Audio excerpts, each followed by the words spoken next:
Olá, pessoal, tudo bem? Então vamos conversar hoje um pouco sobre a intertextualidade, de uma maneira bastante rápida, só para nós trabalharmos um pouco um poema muito conhecido do romantismo, a canção do Exílio. A gente aproveita e fala um pouco sobre essa temática. Vamos lá? Então, quando a gente pensa em intertextualidade, estamos falando aí da relação entre os textos, ok?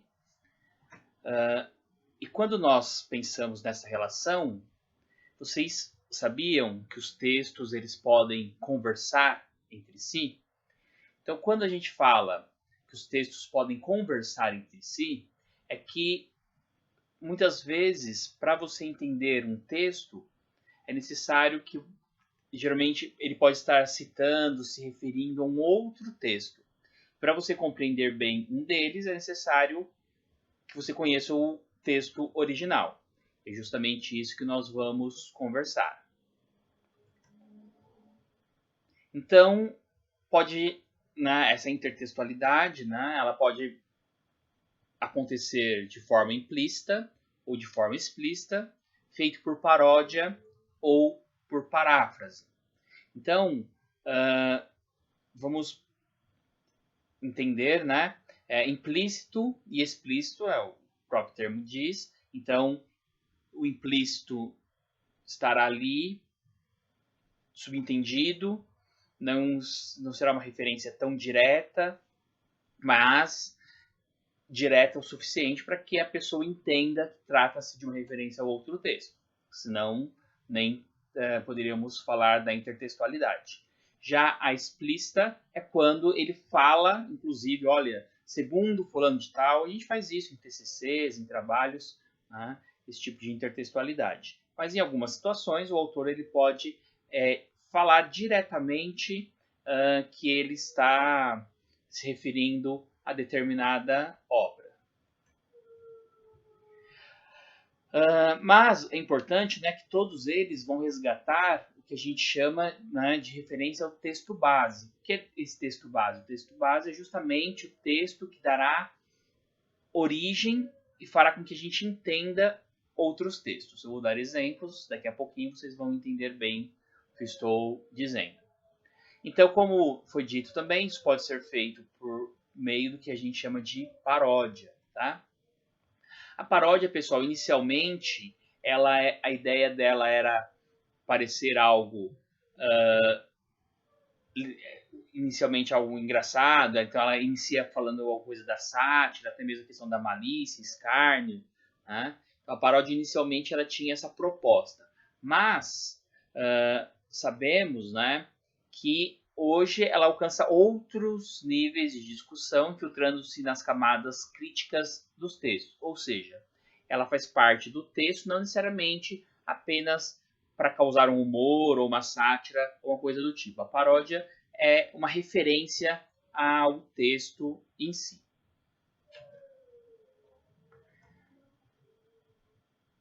A paródia configura textos de caráter duplo ao retomar o parodiado e ao inverter ou negar o outro. Então isso quer dizer, a gente diz que é uma paródia quando esse texto, esse novo texto, ele faz uma referência ao texto anterior e essa referência ele vai ou negar ou trabalhar, falar sobre parte que esse texto não tenha dito. Então, é nesta perspectiva.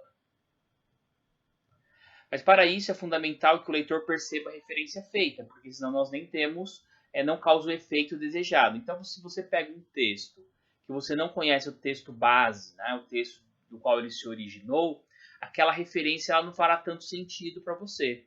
A referência ela só faz sentido quando você conhece o texto base. Você pode até achar interessante, mas não vai causar o mesmo efeito de quando você conhece, quando você sabe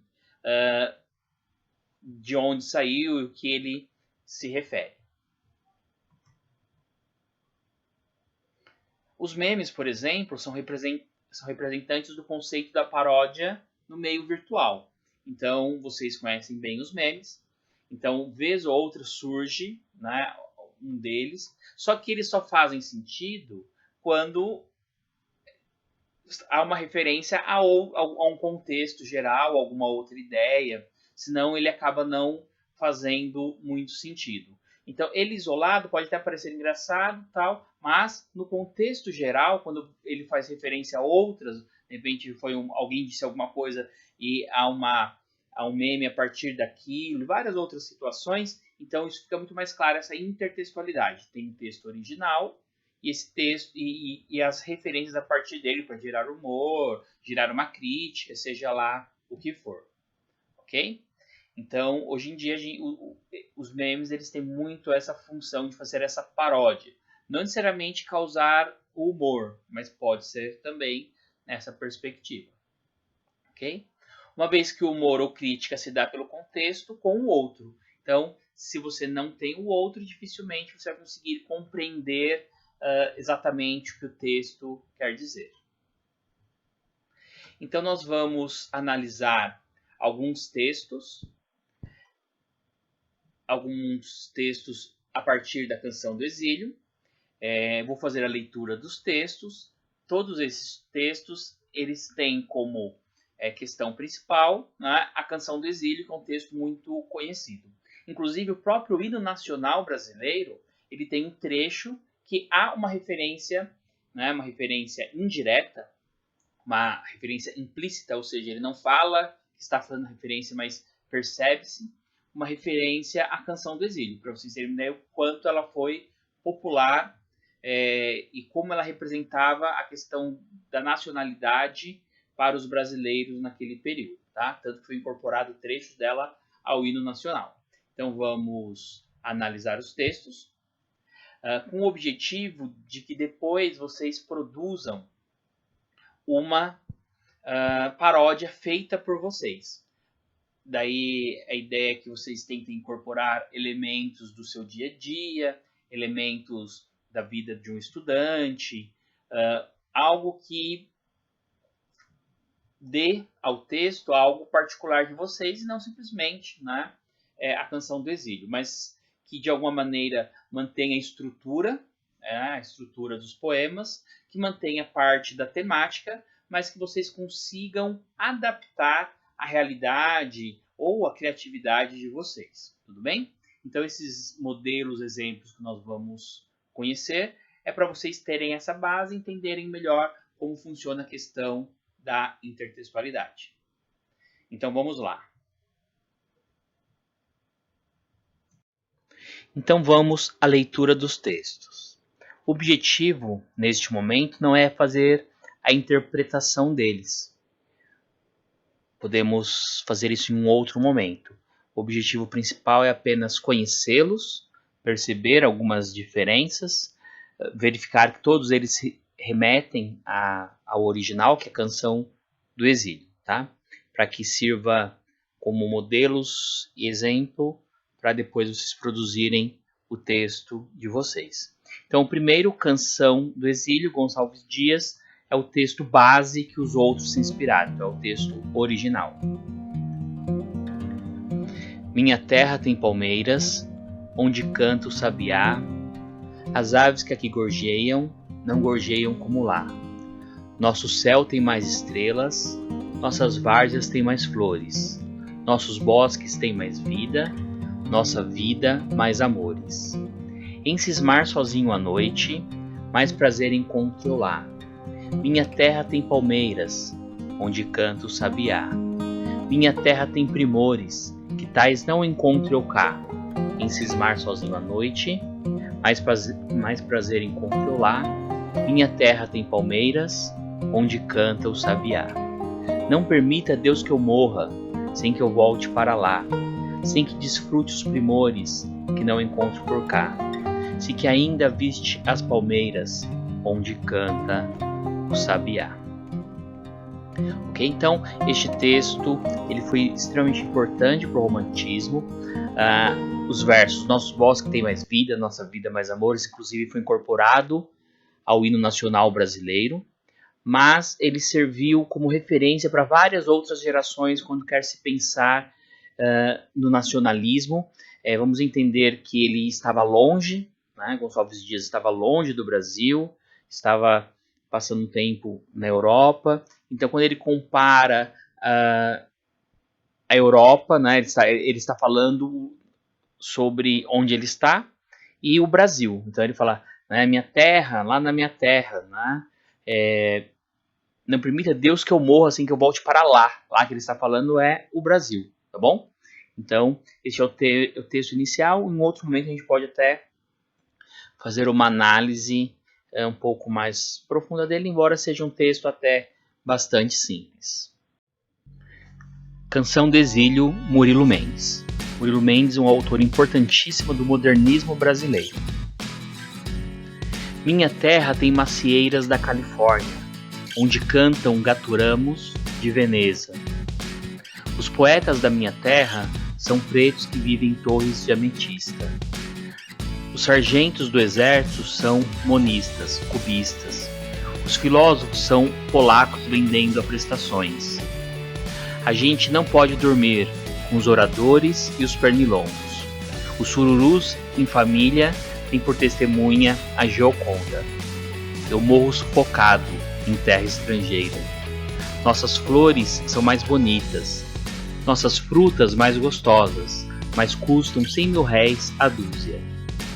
Ai, quem me dera chupar uma carambola de verdade e ouvir um sabiá com certidão de idade.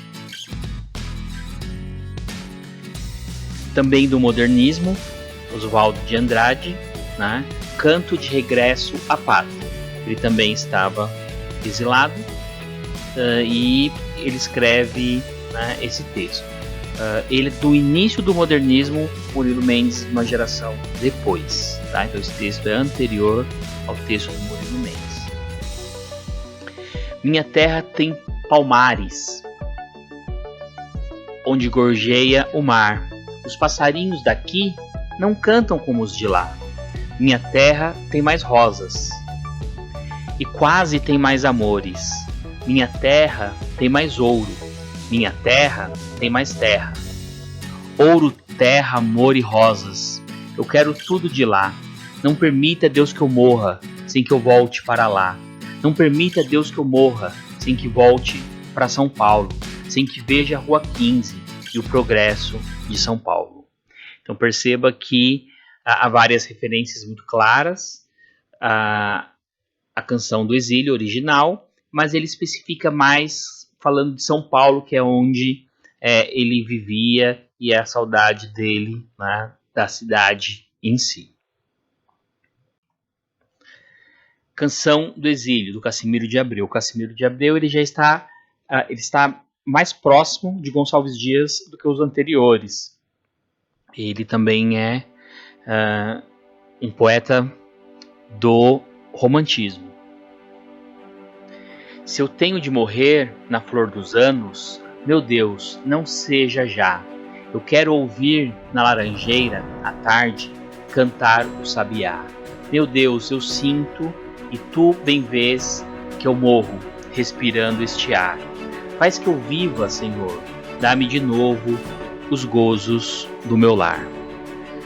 O país estrangeiro, mais belezas do que a pátria não tem, e este mundo não vale um só dos beijos tão doces de uma mãe. Dá-me os sítios gentis onde eu brincava, lá na quadra infantil.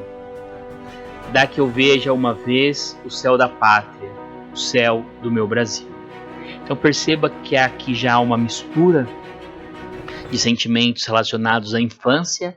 Tem inclusive uma relação bem próxima de um outro texto do próprio autor, né, chama Meus 8 Anos, que ele fala da infância, uma referência inclusive à própria Laranjeira, mas há também toda uma referência à questão da infância, mas há claramente uma retomada aí de partes e ideias relacionadas à Canção do Exílio. Depois temos uma bem mais contemporânea, Uma Canção. Então ele não fala qual é a canção. Ah, que interessante. Mário Quintana. Minha terra não tem palmeiras. Em vez de um mero sabiá, cantam aves invisíveis nas palmeiras que não há. Minha terra tem relógios, cada qual com a sua hora, nos mais diversos instantes. mas onde o instante de agora? Mas onde a palavra onde? Terra ingrata, ingrato filho, sob os céus da minha terra, eu canto a canção do exílio. Então perceba que ele deixa claro ali, de forma mais explícita, a referência, mas no começo é de forma implícita, né? Minha terra não tem palmeiras. Ele parte aí para a negação. Depois temos uma muito interessante, eu coloquei pela ideia da intertextualidade aqui. Só é possível você entender o texto se você conhecer o original, senão não tem como compreender. Diferente dos outros, que o significado ele muda, mas há uma compreensão do texto. Neste não. Então, Canção do Exílio Facilitada, José Paulo Paes. Eu percebo um título já, né? Que tem uma referência muito clara, só que ela é facilitada. Lá, sabiá, papá, maná, sofá, sinhá, cá, ba.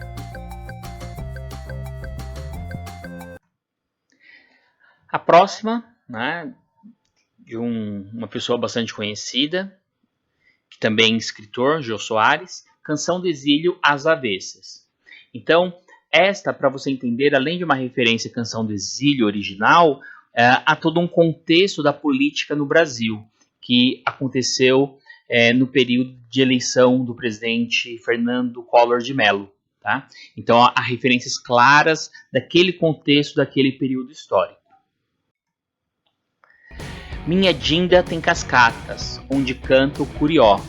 Não permita Deus que eu tenha de voltar para Maceió. Minha dinda tem coqueiros, da ilha de Marajó. As aves aqui gorjeiam, não fazem cocoricó.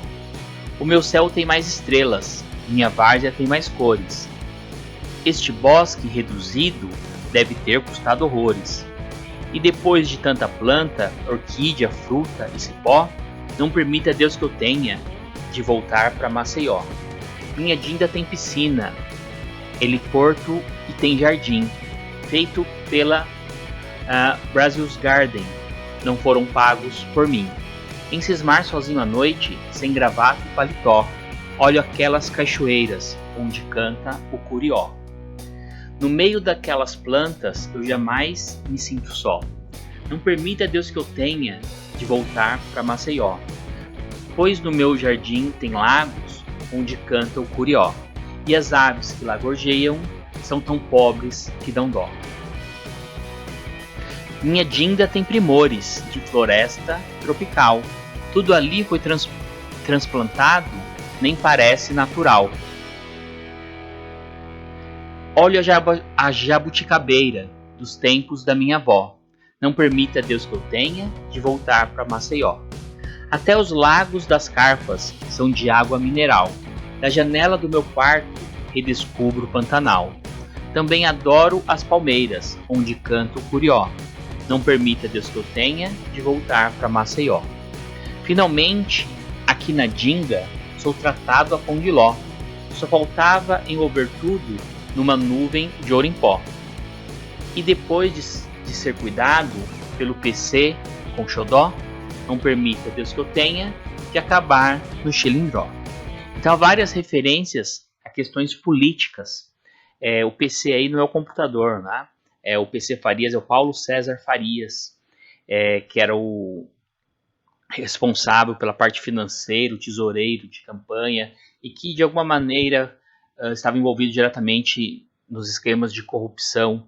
Então aqui Maceió é a cidade, né, natal do Collor, por isso essa referência do Jô, né? O Jô Soares já faz essa referência, que ele não quer. Ele tem ali em Brasília, a casa da dinga é um lugar onde ficava o presidente, né? Então ali ele estava muito bem com todos esses luxos que ele tinha conseguido com dinheiro público, ok? Então perceba que há uma referência muito, muito clara à questão do nacionalismo, mas uma crítica também bastante séria. Então aqui nós temos alguns modelos, que são modelos bem interessantes, para nós conhecermos um pouco dessa ideia de intertextualidade. Agora é com vocês, produzindo um texto, tentem manter parte da ideia retomar parte e manter parte da estrutura para que o leitor ele consiga perceber essa intertextualidade, tá bom? Então é isso, até a próxima.